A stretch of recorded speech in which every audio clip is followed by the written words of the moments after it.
हाँ जी, good evening once again. So in the previous class we have started the second chapter of partnership, that is goodwill.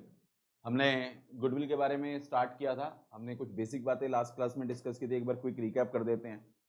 Goodwill के बारे में हमने दो चीजें डिस्कस करनी, नेचर एंड वैल्यूएशन, राइट. सबसे पहले हमने गुडविल के नेचर के बारे में बात करना शुरू किया था कि गुडविल का जो नेचर है वो कैसा है.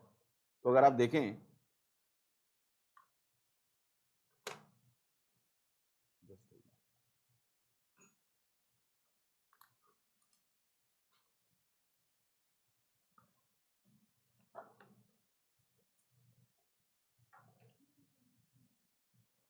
हाँ जी. सो अगर आप देखें तो सबसे पहले हमने गुडविल के मीनिंग के बारे में डिस्कस किया था.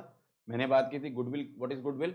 Goodwill is the reputation of the business which helps the business to earn profit, right. तो प्रॉफिट अर्न करना है. मैंने आपको एक एग्जांपल दिया था. ए और बी एक पार्टनरशिप फर्म में पार्टनर्स हैं. उन्होंने बिजनेस स्टार्ट किया.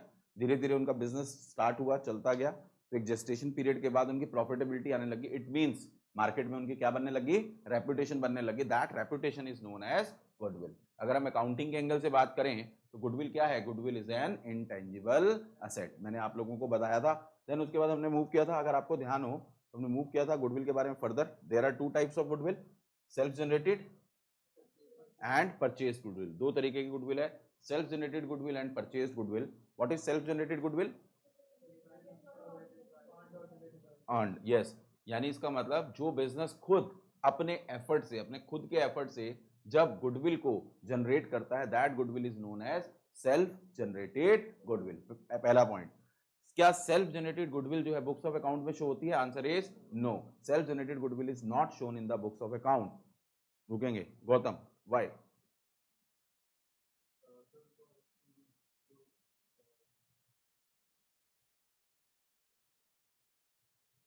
जिसका नाम लूंगा वही आंसर देगा बेटा, क्योंकि इसको भी लास्ट क्लास मिस हुई है ना, उसको भी एट पार लाते हैं ना बेटा.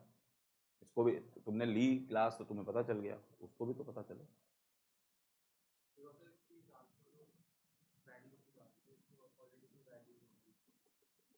नहीं, मैं कह रहा हूँ बुक्स ऑफ अकाउंट में क्यों शो नहीं करते. यस, अर्शिया बताना चाह रही. इसको क्या बोलेंगे? यस अर्शिया. नहीं, इसका हमने कोई प्रिंसिपल भी बताया था. हिस्टोरिकल कॉस्ट कंसेप्ट मैंने बताया था. हिस्टोरिकल कॉस्ट कंसेप्ट क्या कहता है? हम उन्हीं फिक्स असेट्स की कॉस्ट को शो करते हैं जिनकी हमने कॉस्ट इनकर की होती है. इसका मतलब क्या हुआ, जो सेल्फ जनरेटेड गुडविल है it does not shown in the books of account. उसका रीजन हिस्टोरिकल कॉस्ट कंसेप्ट से आया है, क्योंकि इसकी हमने कोई कॉस्ट इनकर नहीं की, यानी बिजनेस ने इसको जनरेट करने के लिए कोई खर्चा नहीं किया. ये बिजनेस के खुद के एफर्ट से हुआ है. That's why self generated goodwill is not shown in the books of account. Anything else? हमने सेल्फ जनरेटेड के बारे में कुछ और डिस्कस किया था. ये था ना सेल्फ जनरेटेड. इसके अगेंस्ट क्या था? Purchased goodwill. परचेज गुडविल को मैंने सिखाया था आप लोगों को. कैसे सिखाया था आप देखो जरा. परचेज गुडविल के लिए मैंने आपको एक सिखाया था कंसेप्ट. ठीक है, मैंने बताया कि ये बिजनेस है, ये बिजनेस वन रनिंग बिजनेस है, ये बिजनेस टू को बेच रहा है. ठीक है गौतम, ध्यान सुनना बेटा. ठीक है, अपनी चीजों में ना ऐड कर लेना इन चीजों को. बिजनेस वन रनिंग बिजनेस है एंड लेट्स से इसके टेंजिबल असेट्स हैं, इसकी लाइबिलिटीज हैं. ठीक है, टेंजिबल असेट्स मैंने आपको एग्जांपल दिया था 12 लाख रुपए का, एंड इसकी जो लाइबिलिटी है मैंने एग्जांपल दिया था 2 लाख रुपए का. इसका मतलब अगर मैं बोलूं इस बिजनेस के नेट टेंजिबल असेट कितने हैं? 10 लाख रुपए के. Right now business one is a running business. इसके दो पार्टनर्स हैं ए एंड बी. ठीक है, ये बिजनेस को हम बी टू को बेचना चाह रहे हैं. ये बिजनेस टू है वो खरीदना चाह रहा है, या कोई एक्स वाई जेड कोई भी खरीदना चाह रहा है. ठीक है, एंड यहाँ पे इन्होंने आपस में प्राइस डिसाइड किया इस बिजनेस को खरीदने बेचने का 16 लाख रुपए का. कितने का?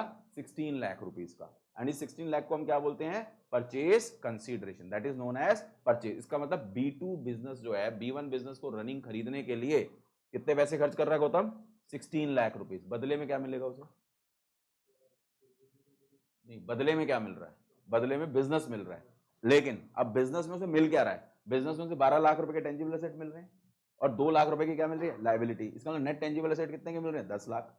नेट टेंजिबल एसेट कितने के मिल रहे हैं? 10 लाख. लेकिन उसके लिए वो पैसा कितना पे कर रहा है? 16 लाख. तो जो एक्सेस 6 लाख वो पे कर रहा है, जो ये डिफरेंस है 6 लाख, वो उस B1 बिजनेस के नाम के लिए दे रहा है. That is known as goodwill. तो इसका मतलब B2 के लिए ये जो 6 लाख रुपए हैं ये गुडविल है. लेकिन क्या ये B2 ने खुद जनरेट किया है? Answer is no. This is generated by B1। तो B2 के लिए ये गुडविल क्या बन गई? परचेज्ड गुडविल बन गई। That is known as purchased goodwill. So what is purchased goodwill? Purchased goodwill is that goodwill which is not generated by our own efforts. हमारे खुद के बिजनेस के एफर्ट से ये जनरेट नहीं होती है। इसका अगला पॉइंट, क्या इसे बुक्स ऑफ अकाउंट में शो करते हैं? यस। रीजन, क्योंकि इसके लिए बिजनेस ने क्या खर्च किया है? Cost incur. 6 लाख रुपए दिए हैं ना, तो ये 6 लाख रुपए जो दिए हैं सर, वो हमारी cost incur historical cost concept में कवर होती है। हेंस परचेज गुडविल को हम क्या करते हैं? परचेज गुडविल को हम बुक्स ऑफ अकाउंट में शो करते हैं। That is the difference between self generated goodwill and purchased goodwill.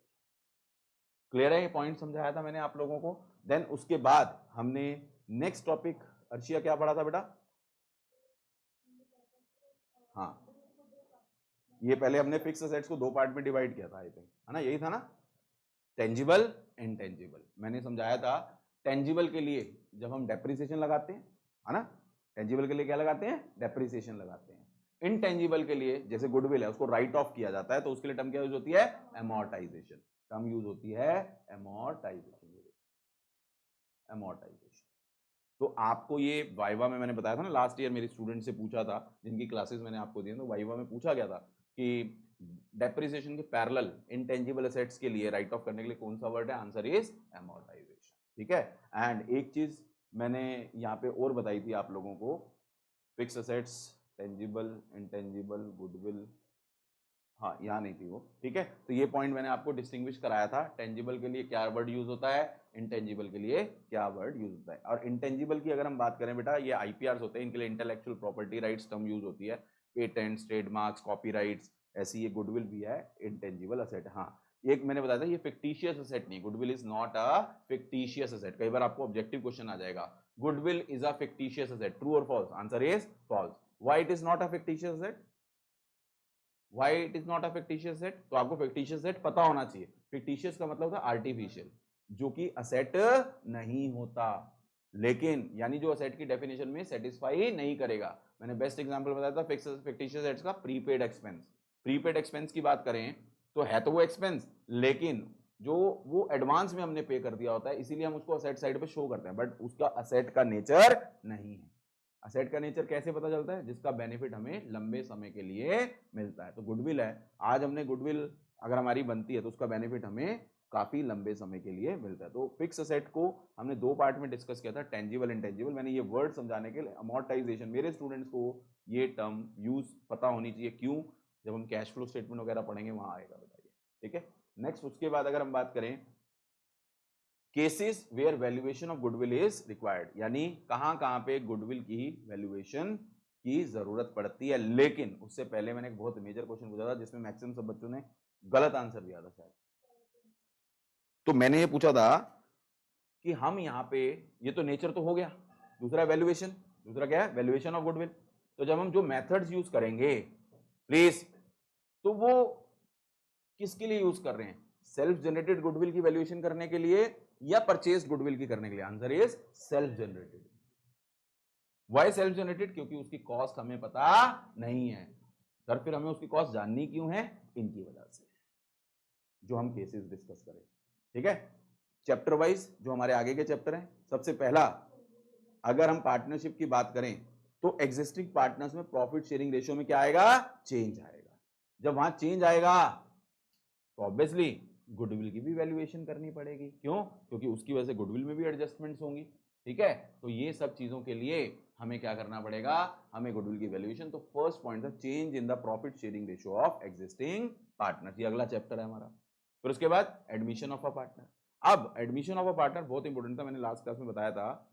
Admission में क्या होता है? न्यू पार्टनर आता है। अब टीचर, वो छोटी छोटी मैडमें जो होती हैं, वो क्या बोलती हैं? नया पार्टनर आता है, गुडविल आता है। ये लैंग्वेज बहुत गलत है। नया पार्टनर आता है, गुडविल लाता है, गुडविल लाता है। अगर किसी के स्कूल में ऐसा बोला जाए तो प्लीज उसको हल्की सी स्माइल रख के अंदर रख लेना, वो लैंग्वेज गलत है। ठीक है, इसने तो कर रखा है। ठीक है, नया पार्टनर गुडविल थोड़ी ना लाता है, नया पार्टनर तो ऑलरेडी एग्जिस्टिंग पार्टनरशिप फर्म की गुडविल को शेयर करता है। ठीक है, तो जब मैं बताऊंगा आप लोगों को, ठीक है, तो नए पार्टनर को तो जमा जमाया बिजनेस मिल गया, तो जमा जमाया बिजनेस मिल गया तो उसकी प्रॉफिट शेयरिंग रेशियो चेंज होगी या नहीं होगी? मिलेगी उसको प्रॉफिट शेयरिंग, तो उसके लिए वो पैसा देगा। तो गुडविल के लिए वो पैसा देता है, उसको बोलते हैं प्रीमियम फॉर गुडविल। वो गुडविल के लिए पैसा दे रहा है, शेयर करने के लिए, ना कि वो खुद गुडविल ला रहा है। टीचर की ये लैंग्वेज होती है, पता नहीं आपके स्कूल में बोला है या नहीं, मैक्सिमम टीचर्स के बच्चे क्या बोलते हैं, टीचर्स बोलते हैं नया पार्टनर आया गुडविल लाया, बोलते हैं ऐसी लैंग्वेज बोलते हैं। अगर ये लैंग्वेज बोल रहे हैं तो गलत बोलते हैं। मैं बोलता हूँ, मैं मजाक करता हूँ बच्चों का, कोई नया जो गुडविल है वो छोटा बेबी थोड़ा ना उंगली पकड़ के चल लिया फ्रॉक पहन के। गुडविल तो ऐसे नया पार्टनर आता है गुडविल लाता है, ये लैंग्वेज होती है। लेकिन नया पार्टनर गुडविल नहीं ला रहा है, नया पार्टनर तो ऑलरेडी एग्जिस्टिंग, ये मेरे वर्ड्स याद रखना, आगे मैं पढ़ाऊंगा जब चैप्टर आएगा। नया पार्टनर ऑलरेडी एग्जिस्टिंग गुडविल को शेयर कर रहा है, और उस शेयर करने के लिए वो एक मनी कंसीडरेशन देता है, उसको हम क्या बोलते हैं, उसको हम बोलते हैं प्रीमियम फॉर गुडविल। वो पेमेंट्स करेगा, एंट्रीज पढ़ेंगे हम, ठीक है। फिर उसके बाद रिटायरमेंट ऑफ अ पार्टनर आगे आएगा चैप्टर। अभी बताओ, retirement of a partner, goodwill belongs to partners. अब कोई पार्टनर अगर रिटायर हो रहा है या उस पार्टनर की डेथ हो रही है तो उसको उसका शेयर मिलना चाहिए, तो उस शेयर में उसको गुडविल का भी शेयर मिलना चाहिए। अगेन गुडविल का शेयर तो तब मिलेगा ना जब गुडविल की वैल्यू पता होगी, क्योंकि हमारे तो सेल्फ जनरेटेड गुडविल है, तो इसीलिए हमें सेल्फ जनरेटेड गुडविल को वैल्यू करना पड़ता है। रिटायरमेंट के बाद डेथ ऑफ अ पार्टनर, ठीक है। फिर उसके बाद ये तो हो गए पार्टनरशिप से रिलेटेड। उसके अलावा मैंने आपको एक दो केसेस और बताए थे, एक बताया था अमेलगमेशन, ये लिखा हुआ है। अमेलगमेशन का मतलब जब दो पार्टनरशिप मर्ज होकर एक पार्टनरशिप बन रही है, तो वहां पे भी जो दो पार्टनरशिप मर्ज हो रही हैं उनकी गुडविल की वैल्यूएशन होगी, ताकि कितना पैसा परचेज कंसीडरेशन लिया जाए ना लिया जाए। ऐसे ही जब पार्टनरशिप फर्म किस में कन्वर्ट होती है, कंपनी में कन्वर्ट होती है, तो उस कन्वर्जन के टाइम पे भी वैल्यूएशन होती है। तो ये केसेस हैं जहां पे गुडविल की वैल्यूएशन की जरूरत पड़ती है। हमारे कोर्स में कौन कहां कहां का भी जरूरत पड़ेगी, जो आगे के चैप्टर्स हैं आपके 3-4, change in profit sharing ratio between existing partners, admission of a partner, retirement of a partner and death of a partner. तो वहां पे वैल्यूएशन ऑफ गुडविल की जरूरत पड़ेगी। ध्यान से सुनना मैं क्या बोलना चाह रहा हूं, इसीलिए एक सेपरेट चैप्टर है। बार बार हर जगह पे आपको, ठीक है, गुडविल का चैप्टर नहीं कराया जाएगा। ये चैप्टर हो गया तो वहां पे जब भी क्वेश्चन आएगा वैल्यूएशन का जो मेथड बोला जाएगा आपको इन्हीं मेथड से करना है। क्लियर है? चले आगे। नेक्स्ट उसके बाद हमने क्या डिस्कस किया था बच्चे, उसके बाद हमने डिस्कस किया था मेथड्स। बहुत इंपॉर्टेंट टॉपिक, मैंने बोला वी की इंपॉर्टेंस तो लगा देना। Methods of valuation of goodwill. How many methods are there? 3 methods are there. सबसे पहला average profit method, second super profit method, third is capitalisation method, ठीक है। Average profit method is classified into 2 categories. First is simple average profit method and weighted average profit method. तो हमने सबसे पहला कौन सा स्टार्ट किया था? Simple average profit method start किया था, और मैंने उसके आपको स्टेप्स लिखवाए थे, याद है? याद है नालायकों? तो सबसे पहला स्टेप क्या था? बहुत important point, compute normal business, बेटा लिख ले, नोट कर ले, compute normal business profits. Normal business profit के लिए कोई टर्म यूज करी थी, फ्यूचर, फॉरन कहां आया भाई, future maintainable profits for the past years.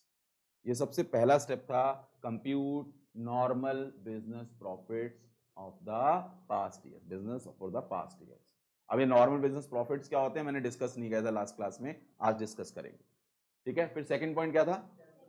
Calculate average profits. Average profit कैसे निकालेंगे? ये फॉर्मूला है, मीन मैंने बताया था, टोटल जितने प्रॉफिट्स आएंगे पिछले सालों के, ठीक है। और एक चीज याद रखना, profit include losses divided by number of years. Number of years अगर 5 साल का पिछला दिया होगा तो 5 साल से डिवाइड होगा, 4 साल से दिया होगा तो 4 साल से। ये S1 का मतलब क्या था? स्टेप 1 के अकॉर्डिंगली टोटल प्रॉफिट। थर्ड था गुडविल निकालनी है, गुडविल इज इक्वल टू जो एवरेज प्रॉफिट आया है as per step 2 multiply by number of years purchase. Now उसके बाद मैंने आपको नंबर ऑफ ईयर परचेज का मीनिंग बताया था। ये नंबर ऑफ ईयर परचेज से हम मल्टीप्लाई क्यों कर रहे हैं, याद है किसी को? ये जो फॉर्मूला है गौतम, इसमें नंबर ऑफ ईयर परचेज से मल्टीप्लाई कर रहे हैं, है ना। मैंने एक एग्जांपल भी कराया था, ठीक है, ये एग्जांपल रहा, मैंने एग्जांपल बनाया था। पहले एवरेज प्रॉफिट्स निकाले हमने सेकंड स्टेप से, नंबर ऑफ ईयर परचेज 4 दिया हुआ था, मल्टीप्लाई कर दिया तो 2,16,000 आ गया। तो नंबर ऑफ ईयर परचेज क्या होता है, इसको थोड़ा और ठीक कर, शाबाश, इसको और रिफाइंड कर, सही बोल रहा है, 50% सही बोला, शाबाश शायद याद नहीं है पूरा आंसर, कोई बात नहीं। और कोई बताना चाहेगा? हाँ,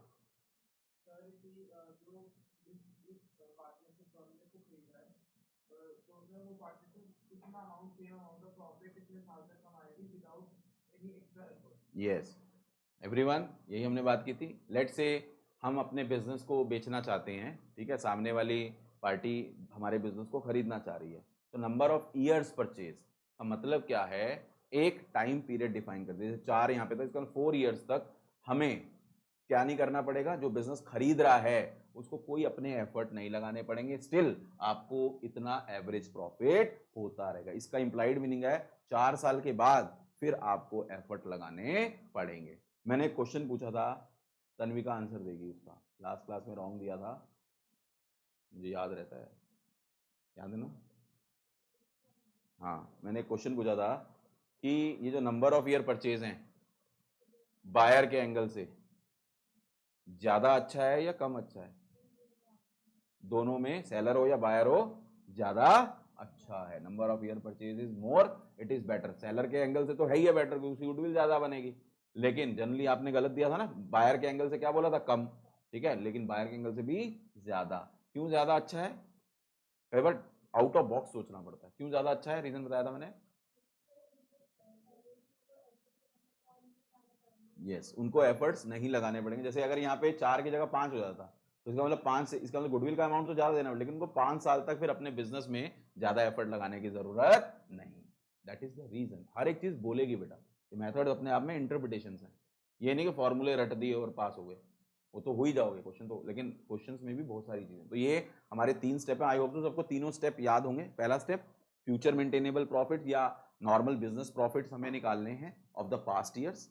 सेकंड पॉइंट क्या था? एवरेज प्रॉफिट निकालना है। Third, average profit multiply by number of year purchase, it will give us the goodwill. Is this point clear to everyone? तो इसमें मैंने 2 पॉइंट मेन बताए थे, एक number of year purchase, last class में discuss कर लिया था। आज हमें जो डिस्कस करना है that is how to compute the normal business profit. बहुत इंपॉर्टेंट पॉइंट है बच्चे, एक चीज इसको समझने के लिए सब लोग, नॉर्मल बिजनेस प्रॉफिट, ठीक है, क्या होंगे इसमें, आपकी बुक में प्लस माइनस कर रखे हैं, उसके रीजन समझ नहीं आएंगे, नहीं तो रटना पड़ेगा, ठीक है? सुन लेंगे ध्यान से सब लोग। नॉर्मल बिजनेस प्रॉफिट्स मैं समझाऊंगा, उसके लिए आपको क्या करना है, नॉर्मल बिजनेस प्रॉफिट्स में क्या प्लस माइनस होना है, कैसे प्लस माइनस होना है, अलग से एक पेज बना लेंगे, ठीक है? एक पेज बना लेंगे, वो पेज आज नहीं बन खत्म होगा, अभी नॉर्मल बिजनेस प्रॉफिट आज नहीं खत्म होंगे, आगे की क्लास चलेगी, ठीक है, लेकिन बीच में हमें क्वेश्चंस भी करने होंगे। तो एक पेज डेडिकेट कर दो नॉर्मल बिजनेस प्रॉफिट को।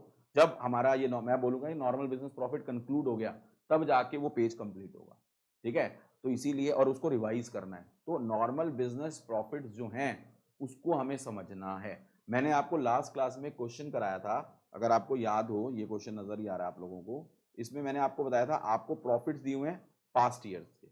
अगर क्वेश्चन साइलेंट है, प्रॉफिट्स के बारे में कुछ बताया नहीं हुआ, तो इन्हीं को हमने क्या अज्यूम कर लिया था? Normal business profits, right? तो नॉर्मल बिजनेस प्रॉफिट्स, लेकिन क्वेश्चन में बहुत सारे वेरिएशंस दिए हैं, तो प्लस माइनस करने होंगे, करने हैं ना गौतम? प्लस माइनस करने होंगे, है ना? तो क्या लॉजिक है, क्या रीजनिंग है, क्यों करने हैं, वो सारी चीजें हमने डिस्कस करनी है आज से, ठीक है? तो अभी उसको बाद में डिस्कस करते हैं, बट एक बेसिक क्वेश्चन और मैं आप लोगों के साथ डिस्कस करना चाह रहा हूं नॉर्मल बिजनेस प्रॉफिट से पहले। एक क्वेश्चन और अभी मेरे सामने करो। लेट्स से आपके पास्ट 5 ईयर्स के आपको प्रॉफिट्स दिए हुए हैं,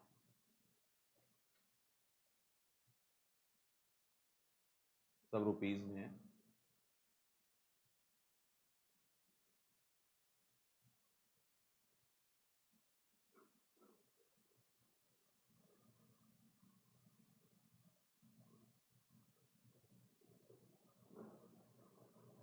नंबर ऑफ ईयर्स परचेज,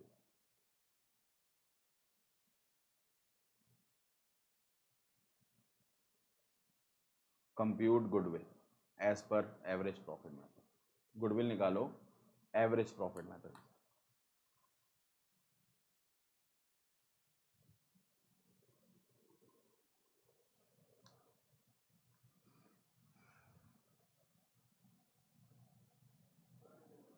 हो गया?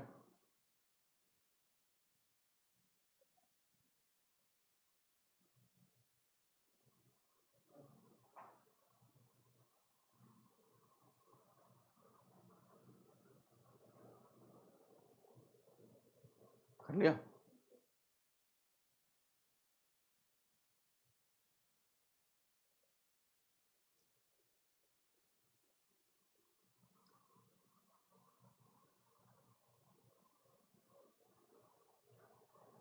हो गया सबका? क्या आंसर आ रहा है? क्या आ रहा है मैडम हमारा? हम होंगे कामयाब someday. Step number 1, compute normal business profits of the past years. तो आपको पास्ट ईयर से रिलेटेड और कुछ तो दिया नहीं, यही आपके नॉर्मल बिजनेस प्रॉफिट्स हो जाएंगे। ठीक है। सेकंड है एवरेज प्रॉफिट निकालना है, तो एवरेज प्रॉफिट के लिए पहले इनका टोटल करना पड़ेगा, इन सब का टोटल करना पड़ेगा।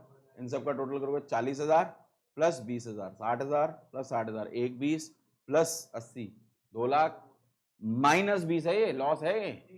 तो ये एक 80 हो गया। किसी बच्चे ने इस 20,000 की ट्रीटमेंट नहीं करी हो, सिर्फ उन्हीं के लिए क्वेश्चन डेडिकेटेड है।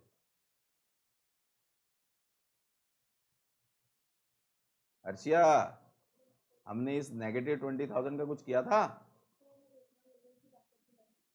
इसकी तरह ब्रैकेट थी, अच्छा ब्रैकेट देखी नहीं तो इसको ऐड कर दिया। हाय राम, इसीलिए तो क्वेश्चन कराया था, नहीं तो पिछला ही क्वेश्चन था।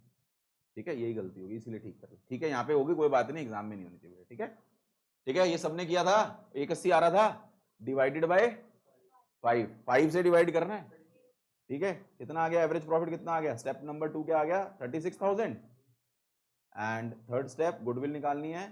गुडविल कैसे निकालोगे? 36,000 इंटू 2। तो इसमें इस क्वेश्चन में नई चीज हमने क्या सीखी? अगर क्वेश्चन में लॉस है, ये लॉस है, तो उसे भी हमें ट्रीट करना है। इस ईयर में लॉस है, इसीलिए कराया मैंने। ठीक है बेटा, क्लियर? तो ये अगर ऐसा क्वेश्चन आए बेसिक 2-3 नंबर का क्वेश्चन आ जाएगा, फ्री के नंबर है। लेकिन एग्जाम में जैसे स्टेप्स लिखवाए हैं, स्टेप्स प्रॉपर लिख के आना, मार्क्स नहीं मिलेंगे इनको। ठीक है, एग्जाम में स्टेप्स लिखने हैं। ठीक है, चलें आगे, मूव करें। अब हमें इस पूरी मतलब, और ये जो मैं करा रहा हूं ना, ये नॉर्मल बिजनेस प्रॉफिट, ये स्टेप आगे के सारे मेथड्स में रहेगा। तो इसीलिए ये वाला टॉपिक बहुत इंपॉर्टेंट है। हमें क्या करना है? कंप्यूट करना है नॉर्मल बिजनेस प्रॉफिट्स, और इसकी को हम बोलते हैं फ्यूचर मेंटेनेबल प्रॉफिट। अब इसको ना मैं समझाना है, नॉर्मल बिजनेस प्रॉफिट्स होते क्या हैं। प्लीज लिसन केयरफुली, ध्यान से सुनना, बहुत इंपॉर्टेंट है। मैं पहले इसका बेस कहीं बनवा चुका हूं, जिन्होंने प्रॉपर क्लासेस की हैं। ठीक है, जिन्होंने प्रॉपर क्लासेस की हैं उनका बेस बनवा चुका हूं। याद है, मैंने एक बार ट्रेडिंग P&L अकाउंट रिवाइज करने को बोला था आप लोगों को। ठीक है, मैंने P&L अकाउंट बनवाया था आप लोगों को, अगर आपको याद हो तो। P&L अकाउंट जब मैंने बनवाया था, जो जिन बच्चों ने वो क्लास करी थी या नहीं करी थी, मैं दोबारा उन सबके लिए बता रहा हूँ। मैंने आपको बताया था, हमारा जब ट्रेडिंग अकाउंट बनता है, ठीक है, ट्रेडिंग अकाउंट के डेबिट साइड पे ओपनिंग स्टॉक, परचेजेस, ठीक है, कोई डायरेक्ट एक्सपेंसेस है वो डेबिट होते हैं। क्रेडिट साइड पे सेल्स आती हैं, एंड उसके बाद क्लोजिंग स्टॉक आता है। और अगर क्रेडिट साइड ज़्यादा, ये सुन लेना, काम आएंगी सारी चीज़ें, क्रेडिट साइड का टोटल ज़्यादा होता है और डेबिट साइड का कम होता है, तो हमारे पास क्या आता है? ग्रॉस प्रॉफिट, और वाइस वर्सा ग्रॉस लॉस। और वो ग्रॉस प्रॉफिट या ग्रॉस लॉस कहाँ ट्रांसफर होता है? P&L अकाउंट में। और मैंने याद है आप लोगों को बताया था कि जो P&L अकाउंट है, it is divided into 2 parts. याद करो, मैंने करा रखा है। जिन्होंने नहीं करा, या जैसे इसने दिशा ने उस टाइम नहीं करा, अगर आप बेसिक क्लास वहां हो जाएगा, लेकिन फिर दोबारा से मैंने कराया है। ये डायरेक्ट एक्सपेंसेस, इनडायरेक्ट एक्सपेंसेस याद होगा आप लोगों को कराया, प्लीज। हाँ, मैंने कराया था। वही चीज मैं यहाँ पे दोबारा बता रहा हूँ, क्योंकि मैं, और वो चीज ना जिंदगी के साथ भी, पूरा फ्यूचर मेंटेनेबल प्रॉफिट इसी पे है। आप देखो जरा आपकी बुक में ना, बुक खोलो, बुक खोलो, बुक खोलो जरा, दिखा बेटा। नई बुक है ना तेरी? मैं तुम्हें पेज नंबर बताता हूँ। बुक में पेज नंबर है आपका 3.6 दिया हुआ मेरे ख्याल से, तो 3.6 नई बुक पे, जिसमें आपको स्टेप नंबर 1 दिया ना, कैलकुलेट नॉर्मल प्रॉफिट। उसमें आप देखो ऐड लेस कुछ बहुत सारे दिए हुए हैं, दिए हुए हैं ऐड लेस, सब ऐड लेस। अब एक तरीका तो ये है, मैं बोलूं ये मार्क कर लो और पढ़ लो, रट लो। नॉर्मली यही होता है, लेकिन क्वेश्चन नहीं होगा फिर कभी भी। ठीक है, क्योंकि मैंने आपको बताया था, ये जो गुडविल आप यहाँ पढ़ रहे हो ना, ये सिर्फ 12th के लिए नहीं है। या आप जब जहाँ पे भी कंपनी अकाउंट्स पढ़ोगे, हम वैल्यूएशन ऑफ गुडविल का टॉपिक आएगा ही आएगा, हायर लेवल पे बात करो। तो इसीलिए वहाँ की समस्याएं सारी आपकी मिटा रहा हूँ, और वो यहीं से ही है, ये सारी चीजें यहीं से मिलेंगी। ठीक है, अब बंद कर दो। मैं दिखाना था कि वो फॉर्मेलिटी सिखा रहा हूँ, लेकिन आएगा कैसे? यहां से आएगा, रटना है तो आसान तरीका है वो रट लो मेरे 5 मिनट में। अच्छा ये ऐड कर देना, ये लेस क्यों कर दें? तो सुनो अब ध्यान से, सब लोग ध्यान से सुनना। अब किसी का पेन गिर रहा है या खुद गिर रहे हैं, हम गिरे हुए इंसान है बहुत, ज्यादा ना गिरे, सीधे बैठे, ठीक है? याद रखो ये चीजें, यहीं से आएगा। और ये फॉर्मेट लिख लेना कहीं पे, जब हम कैश फ्लो स्टेटमेंट पढ़ेंगे ना पूरा इसी से कराऊंगा, उसमें वो प्लस माइनस ये कर दो वो कर दो। टीचर उनसे पूछो ना ये कैसे है, ऐसे ही होता है, इसी से कराऊंगा, मार्क माई वर्ड्स, ठीक है? जैसे आपके 11th में बैंक रिकंसिलिएशन स्टेटमेंट था ना, BRS, टीचर ने वो कराया था ना, 5 आइटम ऐड कर दो, ये लेस कर दो। बेटा वो कंसेप्ट हैं, क्या आपको मैं कभी भी फॉर्मेट लर्न नहीं करा, इसमें भी कहीं नहीं लर्न कराऊंगा आप लोगों को, आप अपने आप बताओगे, ठीक है? फिर मैच करना, आंसर मैच करेंगे, लैंग्वेज डिफरेंट हो सकती है लेकिन रिजल्ट वही है, ठीक है? देखो अब मैं समझाता हूँ, देखो इसको समझो पहले ध्यान से, जिसको ये समझ आ गया ना उसके लिए आधी लाइफ अकाउंट्स की आसान होगी। देखो यहाँ ग्रॉस प्रॉफिट था, मैंने पहले भी बता रखा था, याद है आप लोगों को? और मैंने ट्रेडिंग अकाउंट में बताया था डायरेक्ट एक्सपेंसेस होते हैं और डायरेक्ट इनकम्स होती है, पता है ना? यहाँ पे ये जितना P&L अकाउंट जो होता है ये सारा इनडायरेक्ट एक्सपेंस वाला होता है, डेबिट साइड, याद है? इनडायरेक्ट, और यहाँ पे हमारी इनडायरेक्ट इनकम्स होती हैं, ये इनडायरेक्ट एक्सपेंस, और ये हमारी, मैं यहाँ पे शॉर्ट में लिख रहा हूँ, इनडायरेक्ट इनकम, ठीक है ना? क्रेडिट साइड पे ध्यान से, जिसको ये पता चलेगा तभी गुडविल का क्वेश्चन हो पाएगा, नहीं तो फिर रट के करोगे, रटने में गलतियां होती हैं बहुत ज्यादा, ठीक है? अब अगर मैं इनडायरेक्ट एक्सपेंस की बात करूं या इनडायरेक्ट इनकम्स की बात करूं, तो एक्सपेंस भी और इनकम भी 2 पार्ट में डिवाइड होती हैं। This is operating expense, non operating expense, operating incomes, non operating. अब एक बार दोबारा से पुरानी बातों को रिकैप कर देते हैं। डायरेक्ट एक्सपेंस वो एक्सपेंस होते थे जो परचेज से रिलेटेड होते थे, याद है? ठीक है। डायरेक्ट इनकम्स वो होती थी जो हमारी मेन बिजनेस एक्टिविटी से रिलेटेड होती थी, वो हमारे ट्रेडिंग अकाउंट में आती थी। ट्रेडिंग अकाउंट का भी यूज होगा यहाँ पे स्टॉक की वैल्यूएशन में। नाउ P&L अकाउंट की बात करें तो इसमें हमारे इनडायरेक्ट एक्सपेंस आते हैं और इनडायरेक्ट इनकम आती है, ठीक है? अब मैंने इनडायरेक्ट एक्सपेंस बताया था, याद होगा, मैंने लिखवाया भी था शायद। इनडायरेक्ट एक्सपेंस क्या होता है? वो एक्सपेंस जो परचेज से रिलेटेड नहीं होता बट बिजनेस को चलाने में यूज होता है, मैंडेटरी है, वही है। यस और नो? ये सिर्फ परचेज से रिलेटेड नहीं होता, सिर्फ परचेज से रिलेटेड नहीं होता, वो इनडायरेक्ट। डायरेक्ट कौन सा? परचेज से रिलेटेड। इनडायरेक्ट एक्सपेंस जो परचेज से रिलेटेड नहीं होता। इनडायरेक्ट में 2 पार्ट थे, operating, non operating. Operating expense था जो परचेज से तो रिलेटेड नहीं है बट बिजनेस को चलाने में मैंडेटरी है, लाइक सैलरी, रेंट, एक्सपेंसेस जितने इलेक्ट्रिसिटी बिल वगैरह, ये परचेज से रिलेटेड नहीं है लेकिन बिजनेस इसके बगैर चल नहीं सकता, तो ऑपरेटिंग, ठीक है? नॉन ऑपरेटिंग ना तो वो परचेज से रिलेटेड है ना ही बिजनेस को चलाने के लिए जरूरी है, राइट? इसमें मैंने एग्जाम्पल दिया था, क्या एग्जाम्पल दिया था बताओ? सॉरी, नहीं, मैनेजर कमीशन तो ऑपरेटिंग एक्सपेंस है यार, कैसी बात कर रहा है? नॉन ऑपरेटिंग एक्सपेंस का example depreciation, operating expense. Yes, very good, loss by fire, fire लग गई, ये अबनॉर्मल लॉस है, this is a loss by theft, abnormal loss है। एबनॉर्मल का मतलब जो नॉर्मली नहीं होता। उसके अलावा इंटरेस्ट, अगर हम डिवेंचर्स पे, कंपनी के केस में होता है, यहाँ नहीं होगा क्योंकि कंपनी के केस में डिवेंचर इशू हो सकते हैं, वो वाली सारी चीजें यहाँ नहीं आती, ठीक है? तो यानी ये बिजनेस को चलाने के लिए जरूरी नहीं लेकिन करना पड़ रहा है। ऑपरेटिंग और नॉन ऑपरेटिंग में यही डिफरेंस है। तो ऑपरेटिंग क्या है? परचेज से रिलेटेड नहीं है, बिजनेस को चलाने के लिए mandatory. Number of examples are there, salary, rent, ये सब चीजें जो हैं, ये सब चीजें हमने कर ली। उसके अपोजिट आ जाओ, operating income, non operating income. Indirect income जो थी वो कौन सी थी? What are indirect income? जो मेन बिजनेस एक्टिविटी से रिलेटेड नहीं है। ऑपरेटिंग इनकम क्या था? जो मेन बिजनेस एक्टिविटी से रिलेटेड तो नहीं है बट कहीं ना कहीं बिजनेस से कनेक्टेड है। लाइक मैंने एग्जांपल दिया था, कमीशन, रॉयल्टी। अगर मैं मान लो आप लोगों को पढ़ा रहा हूं लेकिन साथ में मेरी टीचिंग इनकम है, लेकिन साथ में मैं बुक्स भी, मेरे को रॉयल्टी इनकम मिलती है बुक्स से, तो वो मेरी मेन बिजनेस एक्टिविटी नहीं है बट कहीं ना कहीं मेरी बिजनेस से, उसी पढ़ाने से रिलेटेड है, तो उसे हम क्या कहते हैं? ऑपरेटिंग इनकम कहते हैं। बड़े ध्यान से, नॉन ऑपरेटिंग इनकम क्या है? ना तो वो हमारे बिजनेस से रिलेटेड है, ना कहीं ना बिजनेस से आई है, ना बिजनेस से कहीं ना कहीं रिलेटेड है, यानी ये पैसिव इनकम्स होती हैं। लाइक मेरे बिजनेस का प्रॉफिट था, मैंने एक बिल्डिंग खरीद के डाल दी, उसका रेंट आ रहा है मुझे, ठीक है, yes. Dividend income, interest income, हाँ, डोनेशन नहीं, डोनेशन ग्रांट्स तो बेटा हमारी एक्सपेंस होता है बेटा।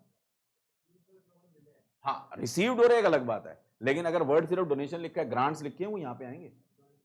हाँ, रिसीव्ड बोलो तो यहाँ आएंगे, लेकिन मेनली हमारे को यहाँ पे क्या आते हैं? Rent received, dividend received, interest received, ये सारी हमारी नॉन ऑपरेटिंग। और ये याद रखना, फिर बार बार बोलो, कैश फ्लो स्टेटमेंट में बहुत यूज आएगा, लिख लो कहीं पे, चाहे तो दिमाग में याद रखना, कैश फ्लो में ये जिंदगी के साथ भी, जिंदगी के बाद भी। तो अब होता क्या, देखो ये सारी हमारा बिजनेस है, ठीक है। ग्रॉस प्रॉफिट में अब क्या ऐड करते हैं? Operating income. इसमें से डेबिट यानी माइनस क्या हो रहा है? Operating expense. तो हमारे पास एक प्रॉफिट आता है जिसे हम ऑपरेटिंग प्रॉफिट बोलते हैं, this is our operating profit, ठीक है। अब ये ना जनरली स्कूल में बताया नहीं जाता। अब ये जो ऑपरेटिंग प्रॉफिट है, ये यहाँ ट्रांसफर होता है ऑपरेटिंग प्रॉफिट। अब इस ऑपरेटिंग प्रॉफिट की अगर हम बात करें, ये आ गए यहाँ पे ऑपरेटिंग प्रॉफिट। अब इस ऑपरेटिंग प्रॉफिट में क्या ऐड हो रही है? नॉन ऑपरेटिंग इनकम, ठीक है। उसमें से माइनस, डेबिट हो रहा है तो माइनस हो रहा है, नॉन ऑपरेटिंग एक्सपेंस माइनस होते हैं, अगर पैसा बचता है तो वो हमारा क्या बन जाता है? Net profit. This is my net profit. ध्यान से सुनना, बहुत इंपॉर्टेंट पॉइंट है। ये जो नॉन ऑपरेटिंग इनकम है, इसमें एक और बहुत इंपॉर्टेंट चीज आती है नॉन ऑपरेटिंग इनकम में, gain on sale of fix asset.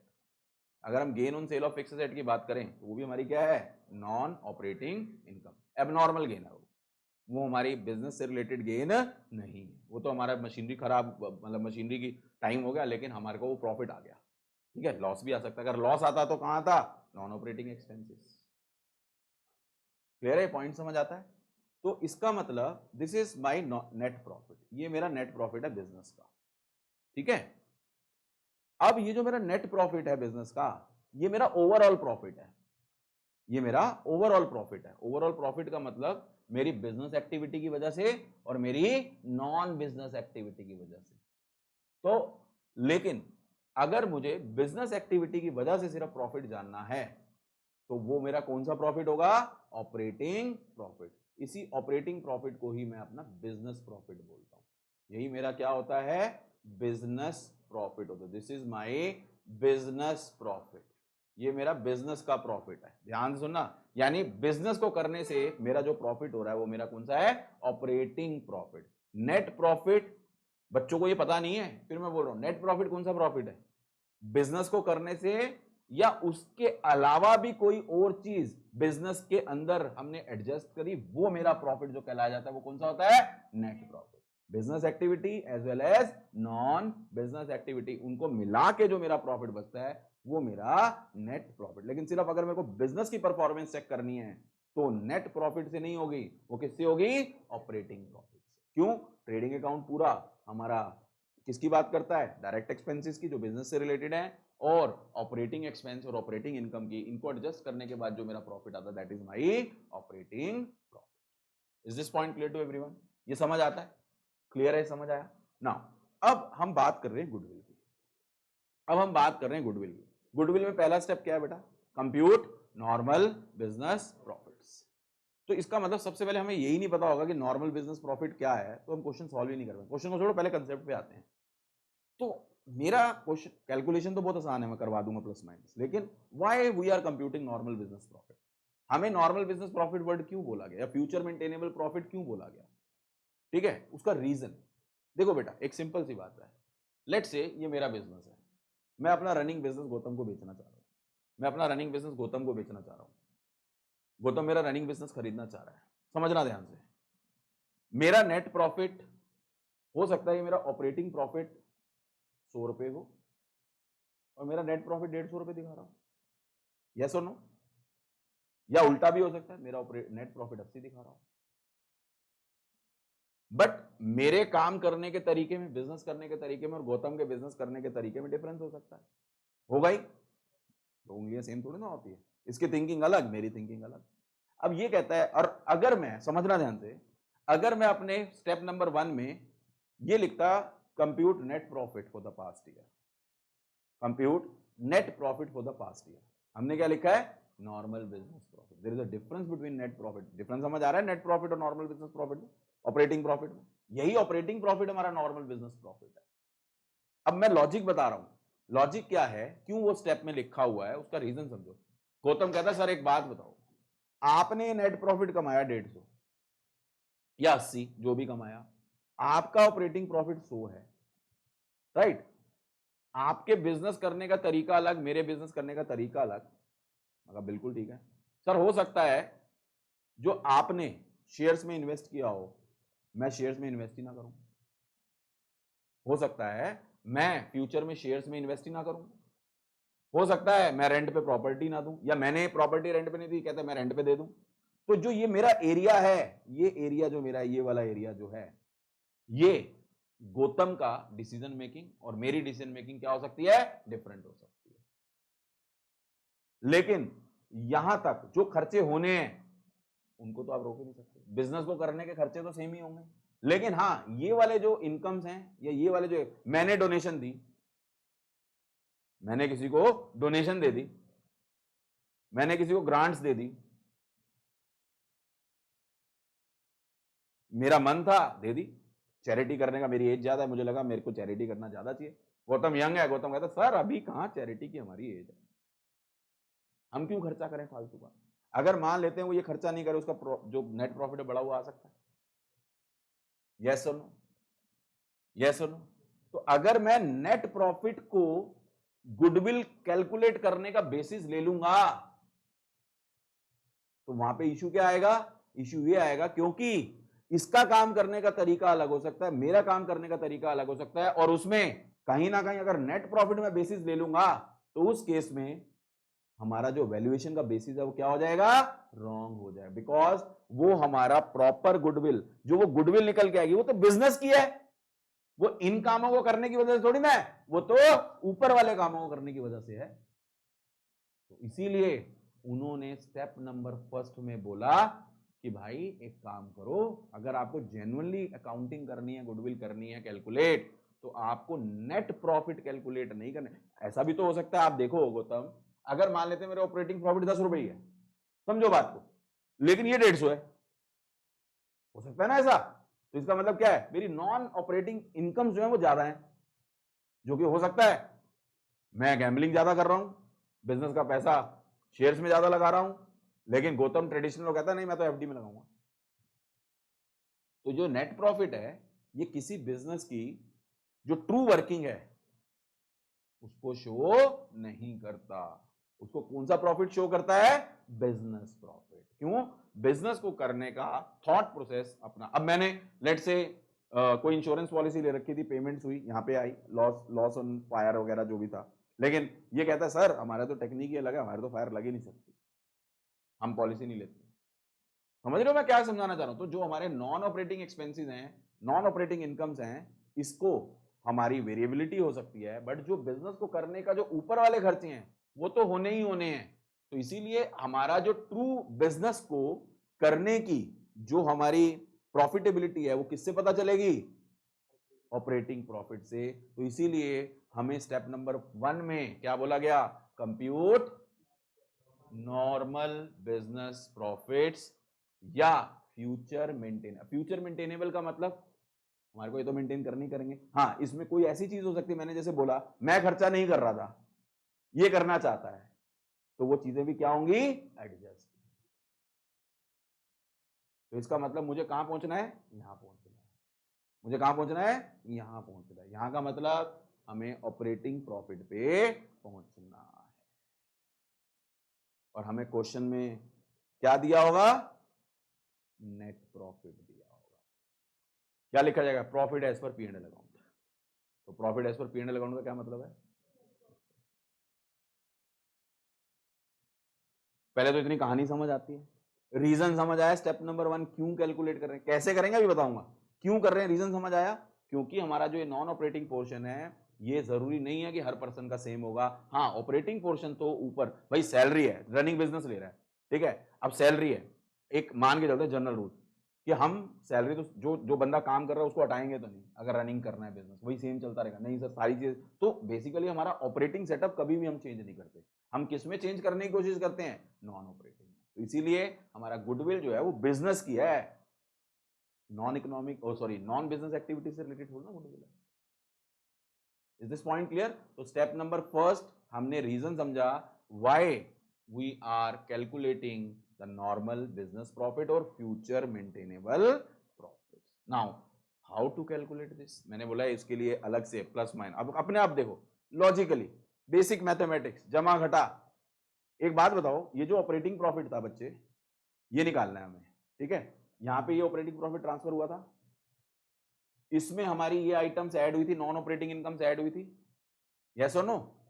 और नॉन ऑपरेटिंग एक्सपेंस क्या हुए थे, माइनस, तभी नेट प्रॉफिट आया था। पंजाबी में कहते हैं पुट्ठा चलना है, क्या चलना है, उल्टा, उल्टा चलना है। हमें ये दिया हुआ है, ये दिया हुआ है प्रॉफिट, ठीक है? ध्यान से सुनना, ये दिया हुआ है और हमें कहां पहुंचना है, ऑपरेटिंग प्रॉफिट में पहुंचना है। तो यानी नेट प्रॉफिट निकालते वक्त ये वाली चीजें माइनस हुई होंगी अर्शिया, जब हमने नेट प्रॉफिट निकाला होगा तो ये minus operating profit plus non operating incomes minus non operating expense. और नॉन ऑपरेटिंग एक्सपेंस में मैंने आपको बताया क्या क्या चीजें आएंगी, अब नॉर्मल लॉस आएगा, ठीक है, loss by fire, loss by theft, ऐसी चीजें दे रखी होंगी, ठीक है? उसके अलावा नॉन ऑपरेटिंग इनकम्स की अगर हम बात करें तो उसमें मैंने आपको बता दिया अब नॉर्मल गेन्स दे रखे होंगे कुछ भी, ठीक है? तो इसका मतलब इस नेट प्रॉफिट में ये non operating expense already charge हो चुका होगा, जो चीज डेबिट होती है उसके लिए वर्ड क्या यूज होता है, चार्ज हो चुका, चार्ज का मतलब माइनस हो चुका होगा, उसके बाद ही नेट प्रॉफिट निकला होगा। और अगर हम इनकम्स की बात करें तो ये क्या हुए होंगे, ऐड हुए होंगे, इंक्लूडेड हुए होंगे, यस और नो? अब रिवर्स चलना है, रिवर्स चलना है, तो जो चीज माइनस हुई है वो क्या हो जाएगी, ऐड, और जो चीज ऐड हुई है वो क्या हो जाएगी, माइनस। वही हमारा फॉर्मूला बन जाएगा।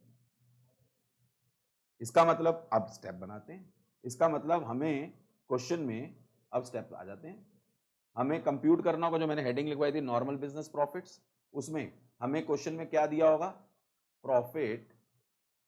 अब ये एक पेज अलग से पूरा छोड़ देना, आज कंप्लीट नहीं होगा, आज हम दो दो पॉइंट करेंगे फिर उसमें क्वेश्चंस करेंगे कि क्वेश्चंस कैसे आएंगे, ऐसे करना नहीं तो फंस जाओगे बेटा, ठीक है?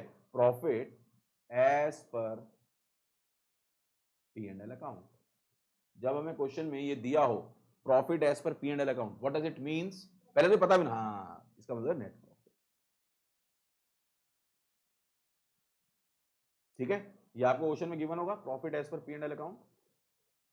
अब सबसे पहले अगर मेरे को क्वेश्चन में कोई एबनॉर्मल लॉस दिया हुआ है in the form of loss by fire, loss by theft, तो इसका मतलब अब देखो आपको ना ये फॉर्मेट दिमाग में खुल जाना चाहिए, इसका मतलब ये यहां कहीं डेबिट हुआ होगा, इस जगह पे डेबिट हुआ होगा, डेबिट हुआ होगा तो इसका मतलब ये जो नेट प्रॉफिट है इसमें से माइनस हुआ होगा, चार्ज हुआ होगा, और मुझे जाना है उल्टा, रिवर्स जाना है, तो मुझे क्या करना पड़ेगा, ऐड करना पड़ेगा। तो इसका मतलब हम ऐड करेंगे एबनॉर्मल लॉस या एबनॉर्मल लॉसेस,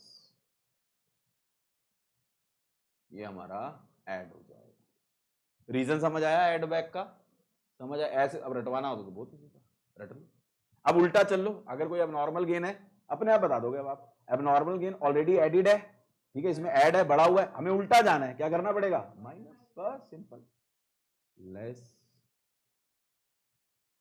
एबनॉर्मल गेन।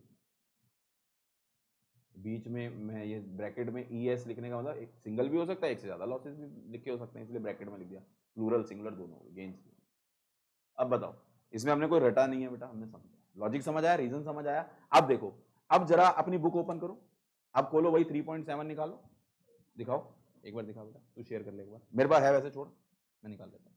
3.7 निकालो आपकी न्यू बुक में, मेरी बुक में मैं देख लेता हूँ पुरानी बुक में क्या है भाई।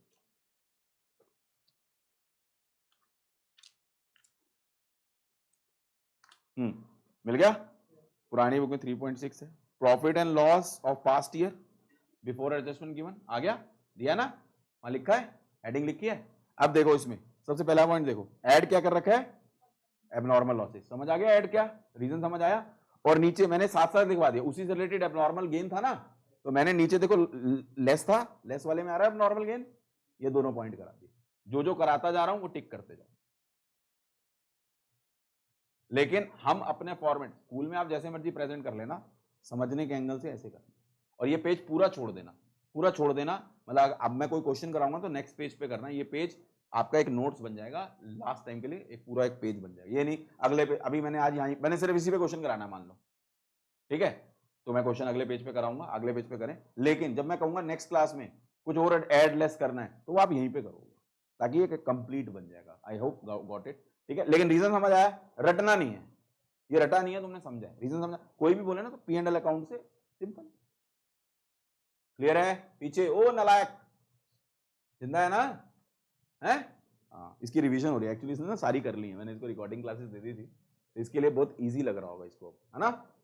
लेकिन क्लास उसमें सेम ही बता रहा हूँ ना, कम ज्यादा, चल सही है, पास कर दिया बच्चे ने। चलो ये प्लस माइनस हो गया, समझ आ गया, समझ आया नलायक, स्कूल में भी हुआ था, है ना। लॉजिकली समझो चीजों को, मैं फिर बोल रहा हूँ, ये ऐसे ही कैश फ्लो करेंगे, इनडायरेक्ट मेथड है शायद आपके कोर्स में, यही प्लस माइनस है। और टीचर क्या करेगा, फॉर्मेट, ये ऐड कर दो, लेस कर दो, ऐड कर दो, क्यों कर दो भाई, ठीक है। अब इसको हम छोड़ रहे हैं यहाँ पे। अब एक क्वेश्चन आप लोग, मैं बना रहा हूं आप लोगों के लिए, वो क्वेश्चन करो इतने पे, ठीक है। देखो कैलकुलेट, बेटा देखो ये अकाउंट्स है, ये ना आप, अगर मैं भगाना चाहूँ मेरे पास तो बहुत रास्ते हैं, लेकिन तुम्हें समझ नहीं आएगा, तुम छोटे हो भी, तुम्हें बताया ही नहीं गया, ये 11th की चीजें हैं ये जो मैंने आपको करा रहा हूँ, ये जो P&L बताया था, बट 11th में मुझे पता है कि ग्रूमिंग नहीं दी जाती। कैलकुलेट आपने करना नॉर्मल बिजनेस प्रॉफिट,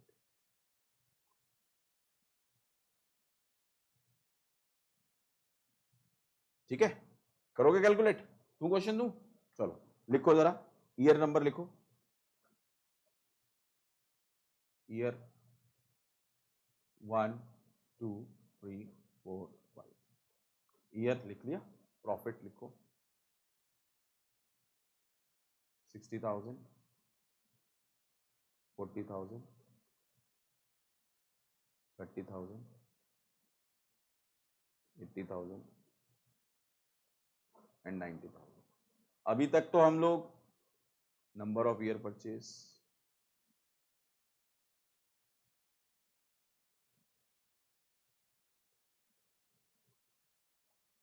फोर,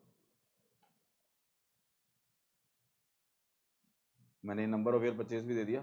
तो अब सबसे पहला स्टेप तो नॉर्मल बिजनेस, अभी तक इसमें कुछ नहीं दिया मैंने ना, तो ये सेम पहला वाला हो गया जो नॉर्मल होता था। लेकिन अब हमें क्वेश्चन में क्या दिया हुआ है, जो ये 60,000 है, it is after,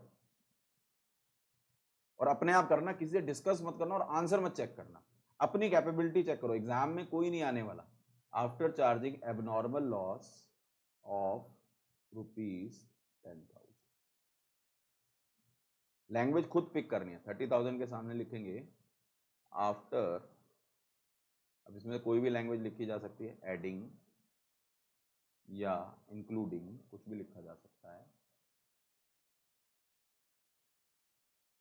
abnormal gain of ₹10,000, ठीक है। ये है ना, क्वेश्चन में लिख दो NBP and goodwill by average profit method, simple average profit method से आपको निकालना है गुडविल, करो आराम से करना है। ये नेट प्रॉफिट ही तो है बेटा, 60,000, ये नेट प्रॉफिट ना, तो फर्स्ट ईयर ये 60,000, ये 40,000, ये 30,000, 80, ये सब नेट प्रॉफिट ही तो है, हर साल के नेट प्रॉफिट ही तो है, नेट प्रॉफिट ही है बेटा।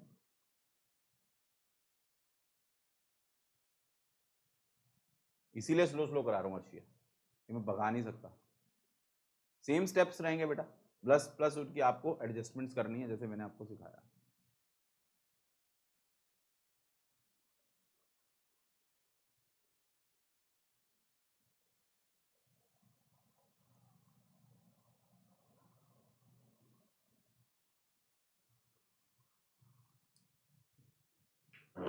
हो गया।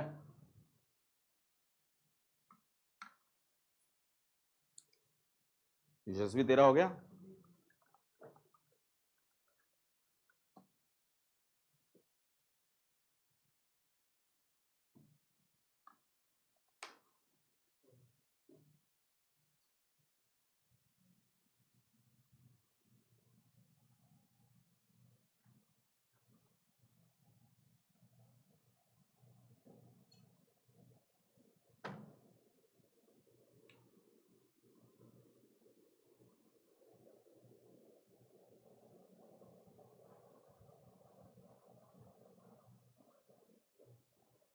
आराम से करो, कोई ट्रेन नहीं पकड़नी।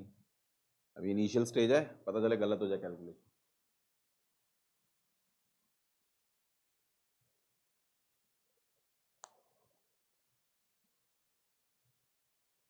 ट्यूसडे की क्लास मिस मत करना कोई भी। ट्यूसडे को सबसे मेन टॉपिक इसी में होना है फर्दर, बहुत इंपॉर्टेंट।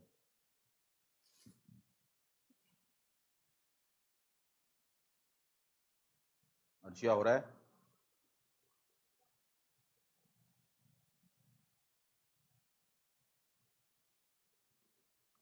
भूख लग रही है तेरे? टी शर्ट क्यों खा रहा है? ब्रेक में कहा क्या आया?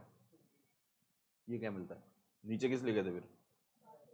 ऐसी बातें करने? तुम्हारी बातें बहुत होती हैं भाई साहब। ऐसी क्या बातें होती हैं जो मतलब कभी खत्म नहीं होती? हम्म?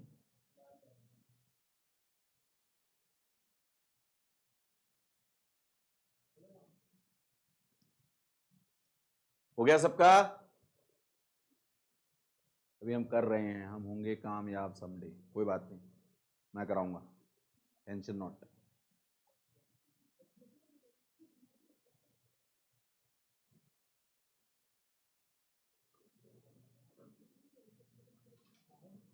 हाँ जी, स्टेप नंबर फर्स्ट, हमें क्या कंप्यूट करना है? Normal business profits. ठीक है, अब देखो, जब हमें स्टेप नंबर फर्स्ट बनाना है और हमें ऐसे बनाना है, तो हमारा एक ऐसे प्रेजेंट करने का एक तरीका होगा। ईयर, पहला कॉलम बनेगा ईयर का, दूसरा कॉलम एडजस्टमेंट का, प्रेजेंट करने के लिए एडजस्टमेंट, एंड तीसरा कॉलम होगा नॉर्मल बिजनेस प्रॉफिट। ये आपके कॉलम बन जाएंगे तीन। ठीक है बेटा, this is how you have to present in the exam, step number first, अगर आपको स्टेप्स ऐसे निकालने पड़ते हैं। तो स्टेप ईयर नंबर, अगर मान लो ईयर 1 2 3 लिखा है तो 1 2 3 लिखेंगे। अगर ईयर लिखा है 2013 14 15 तो वैसे लिखेंगे। ठीक है, जैसे मैंने अभी आपको क्वेश्चन में ईयर नंबर 1 दिया। ठीक है, अब ईयर नंबर 1 की अगर हम बात करें तो हमारा 60,000 था। ध्यान से इधर देखेंगे, 60,000 प्रॉफिट एज पर P&L अकाउंट 60,000 था, लेकिन उसमें क्या लिखा था? After charging abnormal loss of ₹10,000। Arshiya ध्यान से इधर दो, आफ्टर चार्जिंग था, इसका मतलब 10,000 रुपए उसमें से माइनस हो चुके थे, उसके बाद का वो प्रॉफिट था।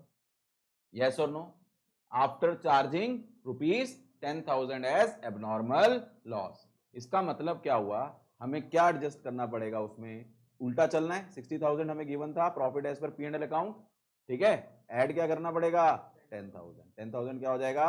ऐड हो जाएगा। इसका मतलब हमारा उस साल का नॉर्मल बिजनेस प्रॉफिट क्या हो गया? 70।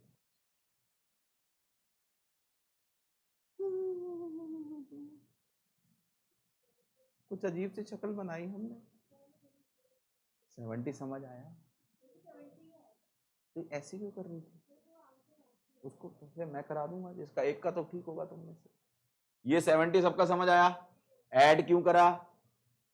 समझ आया? क्लियर है? ये प्रॉफिट एज पर P&L अकाउंट था, एंड इसमें 10,000 हमने ऐड कर दिया। सेकंड, क्या सेकंड ईयर में हमारे को 40,000 में कोई एडजस्टमेंट करनी थी? नहीं, तो एडजस्टमेंट उस साल की नील, तो यही जो हमारा प्रॉफिट था वो हमारा नॉर्मल बिजनेस प्रॉफिट हो जाएगा। क्लियर? थर्ड ईयर कौन सा था? 30,000। क्या 30,000 में हमें कोई एडजस्टमेंट करनी है? यस। वो कह रहा है 30,000 इंक्लूड है 10,000, यानी आफ्टर एडिंग। इस बार 30,000 में 10,000 इंक्लूड है एबनॉर्मल लॉस, एबनॉर्मल गेन के, तो इसका मतलब मुझे क्या करना पड़ेगा? 30,000 में से 10,000 को माइनस करना पड़ेगा। आप इसके ब्रैकेट में लिखेंगे ये एबनॉर्मल लॉस है, ये एबनॉर्मल गेन। ठीक है, और ये हमारा 20,000।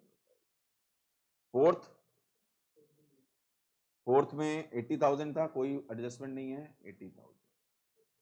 एंड फिफ्थ हमारा कौन सा था बेटा? 90,000 था, कोई एडजस्टमेंट नहीं है, 90,000।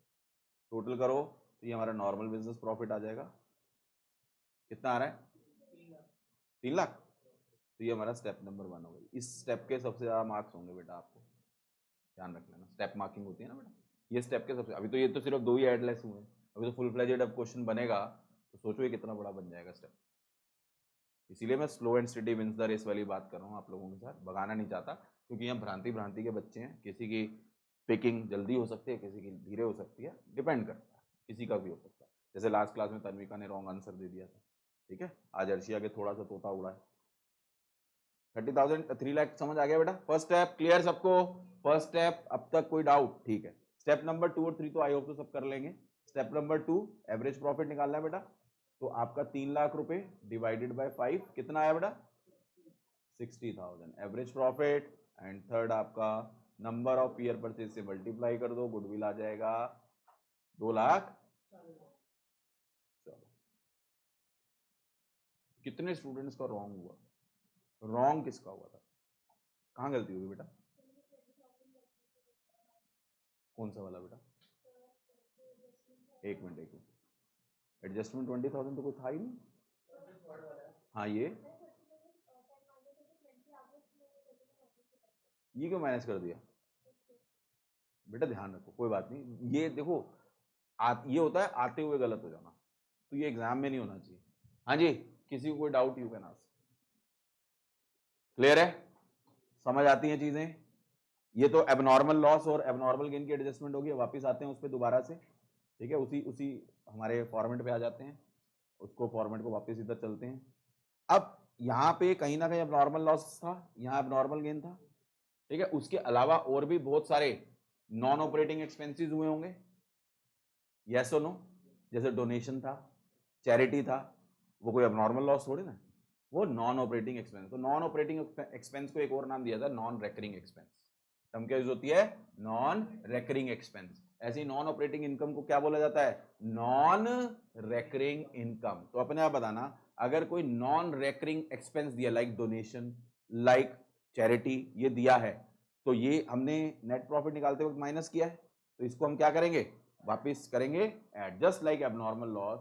तो वो फॉर्मेट में हमारा क्या हो जाएगा? एड नॉन ऑपरेटिंग या नॉन रेकरिंग एक्सपेंस, ये ऐड हो जाएगा। और लेस क्या हो जाएगा? Non recurring income.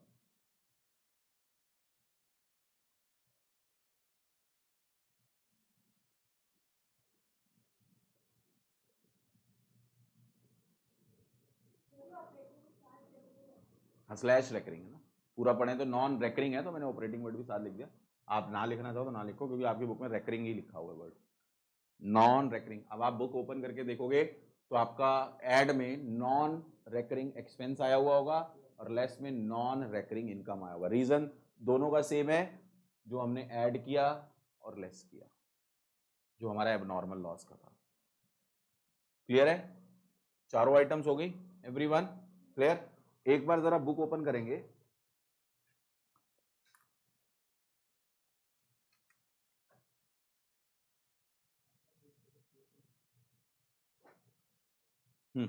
ये भी दिखाना बेटा। इलस्ट्रेशन नंबर आई थिंक आपको सेकंड दी हुई है,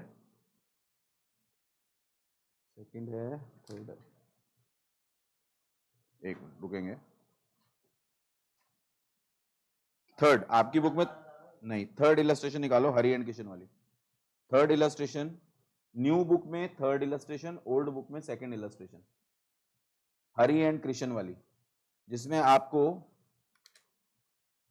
5 साल के प्रॉफिट दिए हैं, 2013-14, 14-15, 15-16, 16-17 एंड 18-19। मिल गए? 17-18 सॉरी, 5 साल के दिए हैं। मिल गया?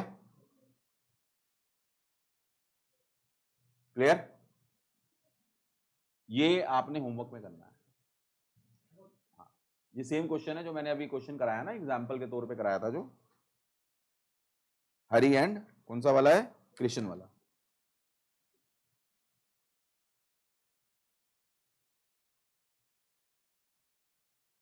मिल गया। उसके बाद आप नेक्स्ट इलस्ट्रेशन देखो, इलस्ट्रेशन नंबर 4 दी हुई है, रमेश परचेस्ड भारत वाला। मिल गया, Bharat business with effect from 1 April 2022। मिला।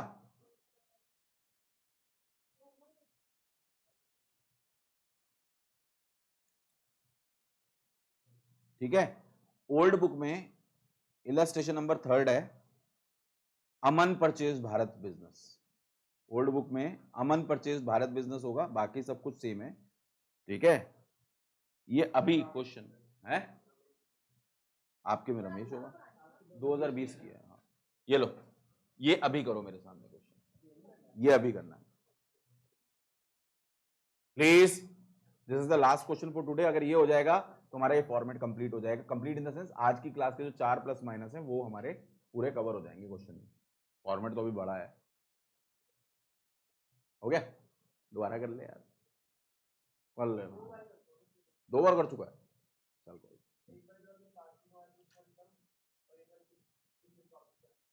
चलो बढ़िया, कर बेटा, करो सारे करो।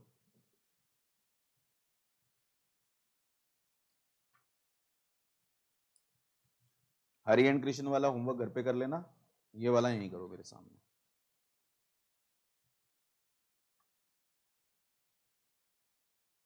नेक्स्ट क्लास में दिमाग लेके आना बेटा, क्योंकि स्टॉक की वैल्यूएशन होनी है। सर वो तो हमारे पास, दिमाग लेके आना सब अपना अपना।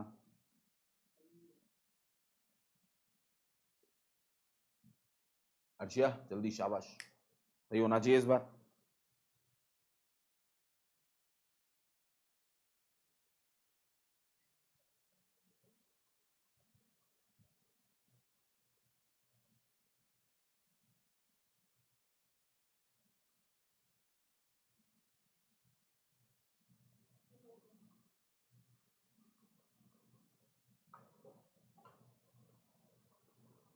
बड़ी जल्दी हो गया।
हो गया,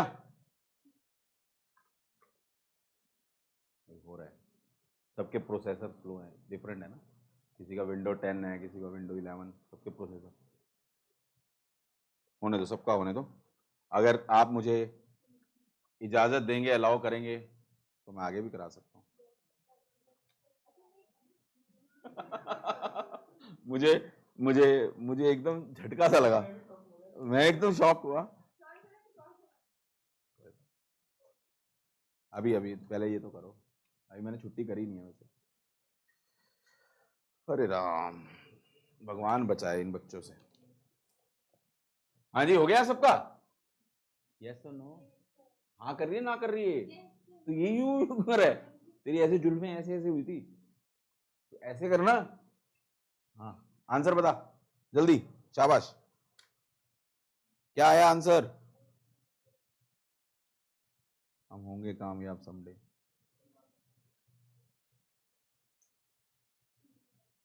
तेज बोल, 2 लाख आ रहा है सबका? अर्शिया आ रहा है? कैसे किया एक्सप्लेन कर बेटा, शाबाश। हाँ, कैसे निकाले? 90,000 प्लस 130, नहीं नहीं 90,000 कैसे आया? हाँ।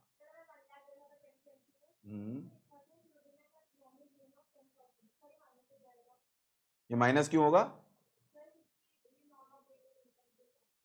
क्योंकि ये 1 लाख में इंक्लूडेड है। उठा चलना है तो हमें क्या करना पड़ेगा? माइनस करना पड़ेगा। ठीक है, नेक्स्ट। 1,10,000 था 2019 का profit after charging and abnormal loss of 20,000। क्यों रटना नहीं है? क्यों? रीजन भी बताना बेटा। क्योंकि ये 1,10,000 निकालते वक्त माइनस हुआ है। उल्टा चलना है तो इसे क्या करेंगे? ऐड करेंगे। बोलने का तरीका भी आना चाहिए बेटा। ठीक है, तीसरा 85,000 था। अब देखो नॉन बिजनेस इनकम लिखी है तो घबराना नहीं है। Non business, non operating, non recurring सब सेम है। ठीक है, चाहो तो वहां पे स्लैश में नॉन बिजनेस भी लिख देना। ठीक है, पहले ऐड हुआ था। ठीक है, सबका ठीक है ये क्लियर? तो ये आपका अगर स्टेप नंबर फर्स्ट ठीक हो गया ना तो ऑटोमेटिकली आपके आगे के स्टेप, अगर कोई क्लरिकल एरर ना हो, मल्टीप्लाई वगैरह, तो फिर आपके गलती होने के चांस बिल्कुल मिनिमम हो जाते हैं। Is this point clear to everyone? ठीक है, नेक्स्ट हमारा जो पॉइंट है इसी में ये हो गया। इसके अलावा हमारे पास, मैं स्टार्ट नहीं कर रहा नेक्स्ट टॉपिक को, नेक्स्ट टॉपिक आएगा हमारा क्लोजिंग स्टॉक की वैल्यूएशन, ओपनिंग स्टॉक की वैल्यूएशन, स्टॉक की वैल्यूएशन आएगी। ठीक है, वो नेक्स्ट क्लास में हम करेंगे, अभी छुट्टी नहीं हुई है। सुनो अब इसमें क्वेश्चन में क्या ट्विस्ट आ सकता है। जैसे ये लैंग्वेज देखो, मैं ये सिखा रहा हूं आप लोगों को, मैं आपसे पूछूंगा, अगर कंसेप्ट समझ आएगा तभी आंसर दे पाओगे, नहीं तो रटा हुआ समझ आ जाएगा। अगर मैं यहां बोलता 1 लाख, ब्रैकेट में यहां पे लिखा है including N abnormal gain of 10,000 लिखा है ना। अब मैं जिससे पूछूंगा आंसर देगा वो, ध्यान देंगे। और यशस्वी सबसे पहले आंसर देगा। यशस्वी ध्यान से सुनिए बेटा, अगर इंक्लूडिंग की जगह एक्सक्लूडिंग लिखा होता, excluding N abnormal gain of ₹10,000, तो हम इस 10,000 रुपए का क्या करते हैं? यशस्वी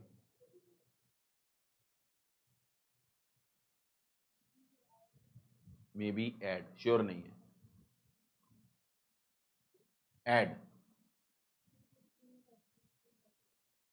अर्शिया क्यों कुछ भी नहीं?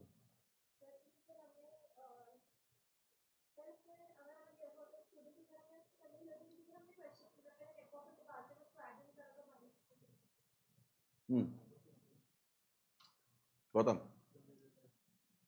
इसका करेक्ट आंसर है कि हम कुछ भी नहीं करते। क्यों कुछ भी नहीं करते? क्योंकि हम करते तो तब है ना जब उसमें प्लस या माइनस हुआ हो। उसने लिखा कि इसमें इंक्लूड ही नहीं था, यानी एक्सक्लूडिंग का मतलब क्या होता है कि इसमें इंक्लूड नहीं था। इसका मतलब इसकी ट्रीटमेंट क्या होती है कि कोई ट्रीटमेंट नहीं। देखो ये लैंग्वेज का ही खेल है। ये तभी आएगा जब आप समझ चुके हो कि भाई उसके अंदर इंक्लूड। एक बात हो, मैं बोलता हूं 3 + 2 5, 3 + 2 5, तो 3 में 2 ऐड किया तभी 5 हुआ। यस और नो? अब मैं बोलूं 2 को माइनस करो, तो मैंने 2 ऐड किया था तभी तो माइनस करूंगा। कहने का मतलब जिस चीज को मैंने ऐड किया था तभी तो माइनस होगा, जिस चीज को मैंने ऐड ही नहीं किया तो उसकी कोई ट्रीटमेंट नहीं होगी। सेम आगे देखो, जैसे 1,10,000 है, after charging and abnormal loss of, after charging का मतलब आफ्टर डिडक्टिंग।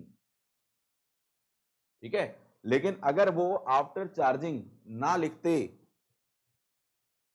ब्रैकेट में लिख देते, जैसे after charging and abnormal loss of 20,000 लिखते, दिस प्रॉफिट डज नॉट, या this amount of abnormal loss is not deducted from the net profits. इसका मतलब क्या था?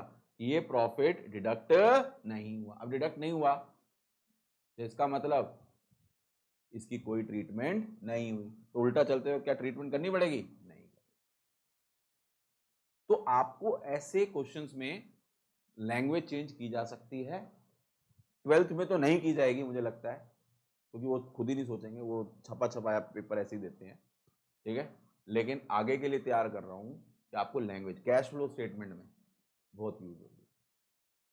क्लियर है? समझ आता है कि कई बार मैंने उस दिन भी बताया था, याद करो, मैंने अकाउंट में बताया था, कई बार आपको पॉइंट्स दिए होंगे, और खासकर एडमिशन में भी ऐसा होगा, एडमिशन ऑफ अ पार्टनर में होगा, आपको 8-7 एडजस्टमेंट्स दी होंगी। कई एडजस्टमेंट ऐसी होगी कि उसकी ट्रीटमेंट ये होगी कि उसकी कोई ट्रीटमेंट नहीं करनी। ये नहीं कि जो दिया है बस उसको ठोक के आना है, कुछ ना कुछ तो होगा। ये हम अपने माइंड से निकाल दें।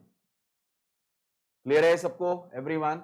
तो हमने होमवर्क में इलस्ट्रेशन नंबर मैंने आपको कौन सी दी है, इलस्ट्रेशन नंबर जो दे दी, ठीक है, प्लस रिवीजन में आपको यहां तक बिल्कुल प्रॉपर, और मैं फिर बोल रहा हूं जिस बच्चे से पूछूं मुझे विद रीजन बताए, ये नहीं कि कुछ भी हवा में बात कर रहा है।